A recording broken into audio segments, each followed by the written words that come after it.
बिस्मिल्लाहिर्रहमानिर्रहीम। अस्सलाम वालेकुम। शारजा दोस्तों, हो सकता है कि शारजा दुबई और दीगर पड़ोसी रियासतों की तरह मशहूर ना हो, लेकिन ऐसा इसलिए नहीं कि वहाँ जानने के लिए कुछ नहीं है। शारजा में करने के लिए बहुत सारी खूबसूरत और गैर मामूली चीज़ें हैं, लेकिन आज शारजा के बारे में कुछ दिलचस्प हक़ाइक़ पर बात करते हुए अगर बात करें कि शारजा में 17वीं सदी से सिर्फ एक हुक्मरान ख़ानदान है। हर अमाराती रियासत पर बादशाहों की हुकूमत होती है। दिलचस्प बात यह है कि शारजा पर शुरू से ही एक ख़ानदान की हुकूमत रही है और रियासत पर हुक्मरानी का इख्तियार कोसेम ख़ानदान के हाथ में है। उन्होंने ये अथॉरिटी 17वीं सदी में कायम की और तब से उसे बरकरार रखे हुए हैं। इस वक्त इज़्ज़त माब शेख सुल्तान बिन मोहम्मद अल कासमी 18वें हुक्मरान के तौर पर खिदमात सर अंजाम दे रहे।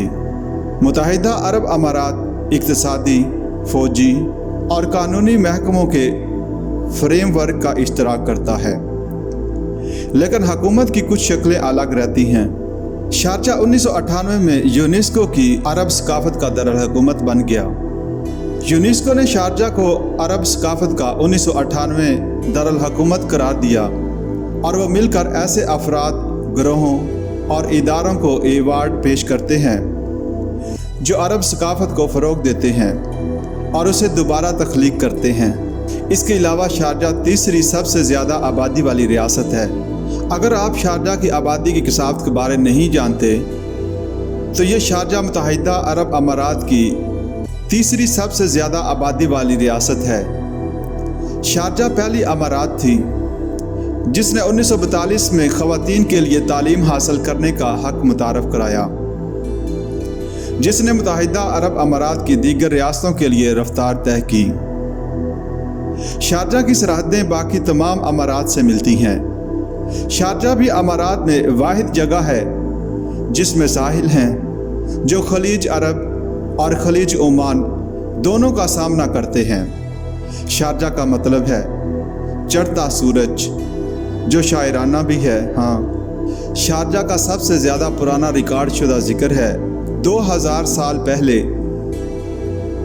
यूनानी जोग्राफिया दान बितालमूस के तैयार करदा नक्शे पर अमारात की दीगर रिकॉर्ड शुदा तारीखें 6000 साल पर मुहित है।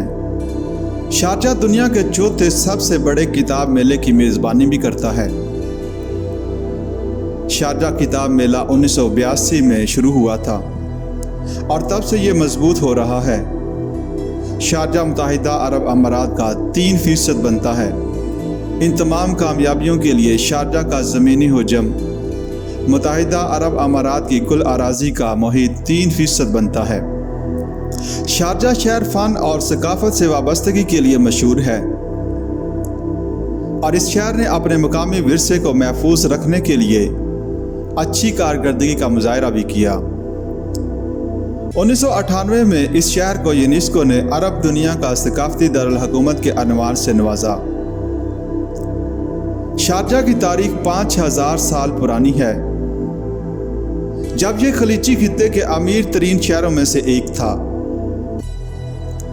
इस वक्त शारजा की आबादी बहुत कम थी और आमदनी के ज़राए तजारत, खेती बाड़ी, शिकार, माहीगीरी और मोतियों की खेती जैसी माशी सरगर्मियों से वाबस्ता थे। 16वीं सदी में यह कस्बा थोड़ा गैर मुस्तहकम हो गया क्योंकि पुर्तगालियों ने मसालों की तजारत को कंट्रोल करने के लिए मशरकी साहिल के इलाके को फतह कर लिया। खोरफगन, कल्बा और टिब्बा के किले इनकी कमान में बनाए गए।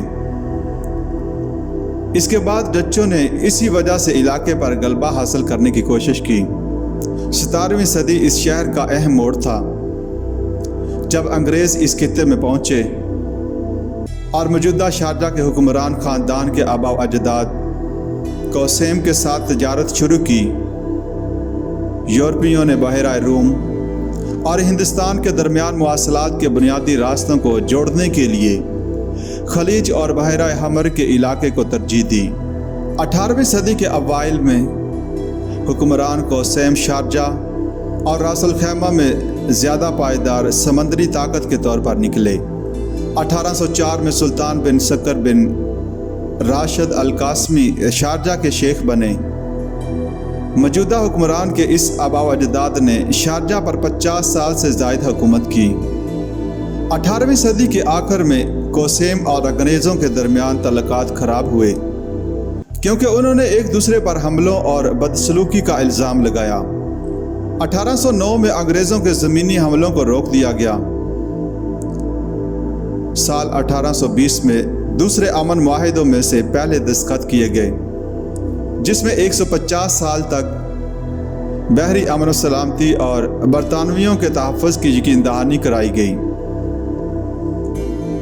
تب ساحل عمان کے پرامن ساحل کے نام سے جانا جاتا تھا اور عمان کے شیخ ڈومز کو مصالحتی ممالک کے طور پر جانا جاتا تھا۔ 1971 میں متحدہ عرب امارات کے قیام تک یہ نام متعلقہ علاقوں سے منسلک تھے۔ ترقی پذیر سال شہر میں بہت سی نئی چیزیں لے کر آئے۔ یہ شہر ساحلی تجارت اور موتیوں کی مدد سے پروان چڑھا۔ 1932 میں یہ شہر انگلستان سے ہندوستان جانے والی امپیریل ایئر ویز کی پروازوں کے لیے سٹیچنگ پوائنٹ بن گیا اور اس کے برعکس علاقائی اڈہ بھی تھا۔ شہر میں برطانوی RAF یہ شہر 1971 تک برطانوی موجودگی سرکاری طور پر متحدہ عرب امارات کے قیام کے ساتھ ختم ہو گئی۔ 2 دسمبر 1971 کو شارجہ کے بانی رکن کے طور پر متحدہ عرب امارات کا حصہ بن گیا۔ 1972 میں عزت مآب ڈاکٹر سلطان بن محمد القاسمی شارجہ کے حکمران کے طور پر کامیاب ہوئے۔ اسی سال آئل فیلڈ سے 80 کلومیٹر دور سمندر میں اور ابو موسیٰ جزیرے کے قریب تیل پایا گیا۔ تیل کی پیداوار 2 سال بعد شروع ہوئی اور گیس کی کھدائی بھی 1990 میں شروع ہوئی۔